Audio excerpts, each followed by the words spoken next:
Greetings to the audience. My name is Velia Redondo-Mendoza, and I'm a medical student from Universidad de Cartagena, Colombia.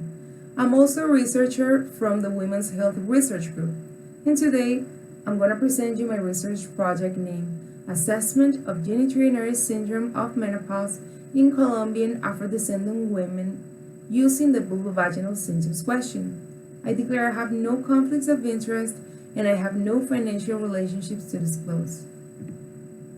Genitourinary syndrome of menopause is a chronic and progressive condition that includes vulvovaginal and urinary signs and symptoms that appear in women after menopause as a result of the estrogenic deficit. It's important to evaluate this syndrome in different communities and to consider their ethnicity. Studies on Afrodescendent women are scarce, which is the reason why we decided to base our investigation in this specific population. The objectives of our study were to estimate the prevalence of genitourinary syndrome of menopause, to establish its life, emotional, and sexual impacts, and examine the association between these and menstrual status and postmenopausal stages in Afrodescendent women from the Colombian Caribbean.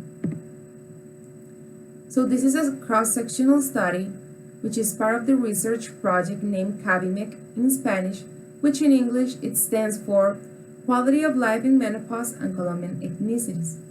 Our participants were 369 healthy Afrodescendent women from the Colombian Caribbean with ages between 40 and 59 years old. They were enlisted by posters in their places of residence. A form of soft demographic characteristics and the vulvovaginal symptoms questionnaire were applied. The measure of the primary outcome was the prevalence of genitourinary syndrome of menopause. So, participants were informed about the anonymous and voluntary nature of the study. This study was approved by the Ethics Committee of Universidad de Cartagena, Colombia. The statistical analysis was performed using EpiInfo 7, and we did an unadjusted logistic regression where we considered as dependent variables the genitourinary syndrome of menopause and its life, emotional, and sexual impacts. And we considered as independent variables the menstrual status, which included premenopause and postmenopause, and also the postmenopausal stages, which included early postmenopause and late postmenopause. A p less of 0.05 was considered to be statistically significant. So here we have the vulvovaginal symptoms questionnaire. It has 21 yes or no questions that ask about the presence of vulvovaginal symptoms and the emotional, life, and sexual impact they have during the past week on women who present them. These 21 questions are distributed into 4 subscales. The first subscale is the symptoms subscale, and it evaluates the presence of vulvar itching, vulvar burning or stinging, vulvar pain, vulvar irritation, vulvar dryness, vulvar or vaginal discharge, and vulvar or vaginal odor. Genitourinary syndrome of menopause was defined by the presence of one or more of these vulvovaginal symptoms. The next subscales were only evaluated on those women who presented genitourinary syndrome of menopause. So the emotional impact subscale evaluates worry about vulvar symptoms, appearance of the vulva, frustration about vulvar symptoms, and embarrassment about vulvar symptoms. The presence of one or more of these items defined the presence of emotional impact.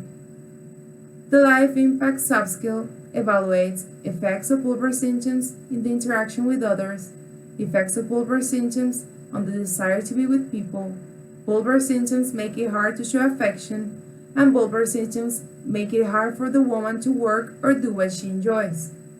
The presence of one or more of these items defines the presence of life impact. The sexual impact subscale was only evaluated on women who, besides having genitourinary syndrome of menopause, also were currently sexually active. So this subscale evaluates vulvar symptoms affect the desire to be intimate, effects of vulvar symptoms on sexual relationships, vulvar symptoms cause pain during sexual activity, vulvar symptoms cause dryness during sexual activity, and vulvar symptoms cause bleeding during sexual activity. The presence of one or more of these items define the presence of sexual impact. So we studied a total of 369 women, of which 191, which represented 51.8%, were in premenopause.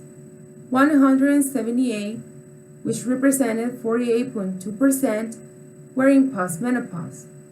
Of this group, 118, which represented 66.3%, were in early postmenopause, and 60 women, which represented 33.6%, were in late postmenopause. The mean age of the whole sample was 49.1 years old, and we found significant differences between older groups, which was expected. The body mass index for the whole sample was 27.9, and the body mass index we found to be higher in the postmenopause group in comparison to the premenopause group.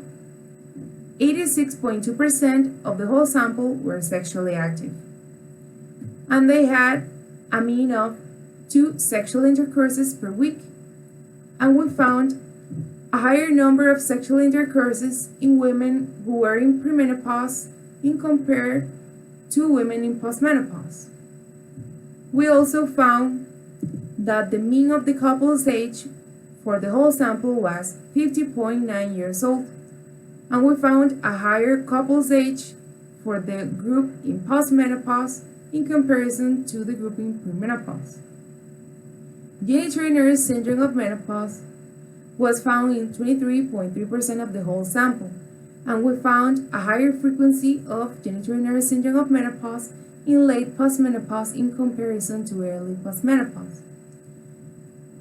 Emotional impact was present in 25.6% of women who had genitourinario syndrome of menopause, and life impact was present in 22.1% of women who had genitourinario syndrome of menopause.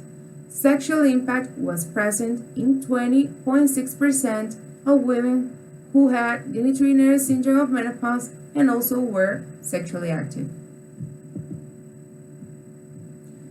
So the most frequently reported symptom was irritation in 16.5% of the whole sample, followed by itching in 12.7%, followed by dryness in 8.7%, hurting 6%, odor 4.9%, burning or stinging 4.6%, and discharge 4.1%.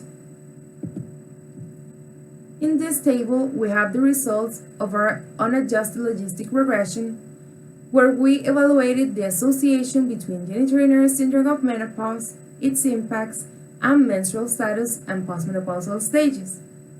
And as you can see, we didn't find any significant association between these.